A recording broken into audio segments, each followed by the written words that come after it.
Всяка година на 1 ноември България чества Деня на народните будители. Празник, ознаменуващ делото на българските просветители, книжовници и революционери, осветил пътя на възраждащия се национален дух и стремеж към свобода.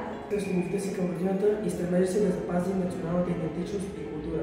Той беше виден писател, поет, който се отразява на българската история, традиции и ценности.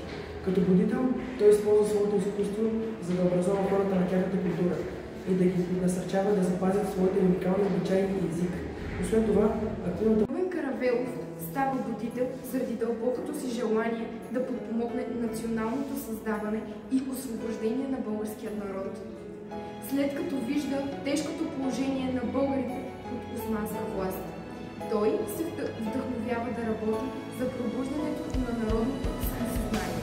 Каравелов смята, че образованието и знанието са ключови за възраждането на нацията. Затова посвещава живота си на публицистичната литература и политически дейности. Кирил и Методий са родени в Солун. Методий около 815-816 година, а Константин Кирил през 827 година. Възприемаме ги като будители заради значителната си роля в развитието на славянската писменост и култура. Те създават глаголицата, първата славянска азбука, която позволява на славянските народи да записват своя език. Ботев е роден на 6 януари 1848 година в Кралов Брод.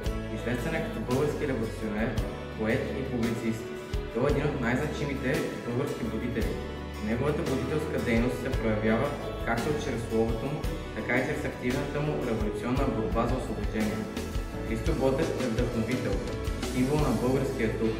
Чрез своето слово и саможертва той пробужда народа, оставя трайна следа в историята на България като истински будител. Иван Шапкарев е роден в град Добрич. Първоначално образование получава в родния си град и го учи си Янаки Кредо. В 1854 година заедно с него открива частно училище. Работи като учител по гръцки и български език в Струга. Той се е преселил в Пловдив, където цар Йосиф I предлага учителско място в Солун. От родния си град той пише на Георги Раковски през 1860 година. Щастлив съм, че съм българин. Българите сме един народ, а нашето отечество е България.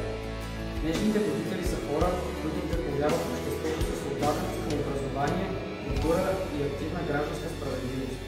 В съвременния свят будители са не само учителите и просветители, но и учени, писатели, артисти и активисти, които обогатяват духовния и културен живот на нацията. Честит празник!